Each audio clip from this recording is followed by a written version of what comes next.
अस्सलाम वालेकुम। मैं डॉक्टर इमरान जा एक बार फिर आपके साथ। आज फिर एक अहम मौजू के साथ कि क्या डेंटल फ्लॉसिंग से दांतों में गैप आता है। बहुत से लोगों का ख्याल है कि जब हम खाना खाने के बाद ब्रश करते हैं और ब्रश के बाद हम जब फ्लॉस करते हैं तो उससे दांतों में गैप आ जाता है।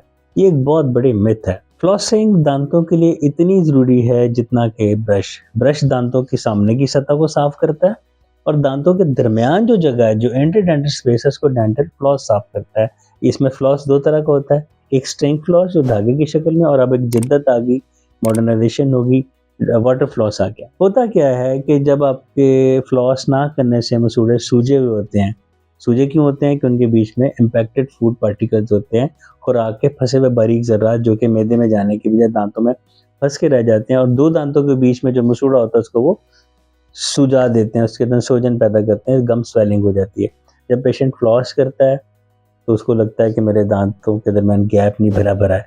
जब फ्लॉस करता है और वो जो इम्पैक्टेड फूड मटेरियल निकल जाते हैं, मसूड़ा सिकुड़ के अपनी हालत में आता है, तो चूंकि मसूड़े का साइज छोटा होता है दोनों दांतों के बीच में, तो मरीज को लगता है कि ये गैप आ गया। हालांकि वो गैप नहीं है, वो मसूड़े की असली हालत है जो पहले स्वोलन था, सूजा हुआ था, इनफ्लेम्ड था, सोजिश वाला था, अब वो नॉर्मल हेल्दी मसूड़ा हो गया। दूसरी बात, आमतौर पे दांतों के अंदर प्लाक और अर्ली टार्टर यानी कि जो निस्बतन सॉफ्ट टार्टर जमा होता है। जब आप वो फ्लॉस करते हैं तो साफ हो जाता है। जब साफ होता है तो उसकी जगह जो नजर आती है वो मरीज को गैप महसूस होता है। हालांकि वो गैप नहीं होता, वो दांतों का कुदरती हालत है।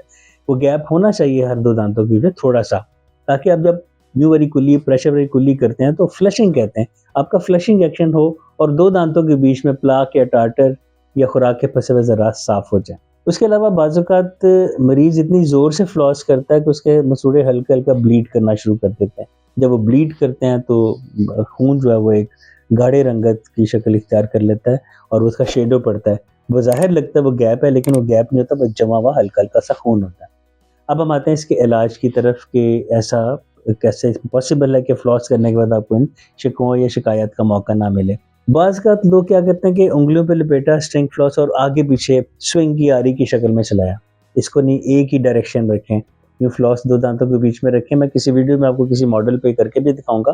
फ्लॉस को रखें और एक डायरेक्शन में अंदर से बाहर हर दो दांतों के बीच में आप उसको बड़े आराम से यूनिडायरेक्शनल एक ही डायरेक्शन में करें। दूसरा, आराम-आराम से आहिस्तगी से करें, बहुत ज़्यादा ज़ोर से करने की सूरत में मसूड़े ब्लीड करेंगे और फिर आपको वो एक शायबा या वहम होगा कि दांतों में गैप आ गया। तीसरा क्या है कि उसको सी शेप में करें, बजाय सीधा करने के यूँ दांतों में रखें और यूँ सी की शक्ल बनाएं और उससे आप करें जेंटली तरीके से। कोशिश करें कि हर खाने में नई फ्लॉस करें या हर दो दांतों के बीच में फ्लॉस का नया टुकड़ा इस्तेमाल करें। इससे आपके दांतों में गैप आने की, जो बज़ाहिर गैप आने की वजह, वो आपको उसका शिकवा नहीं होगा। मुझे उम्मीद है कि मेरी वीडियो से आपको फ़ायदा होता होगा।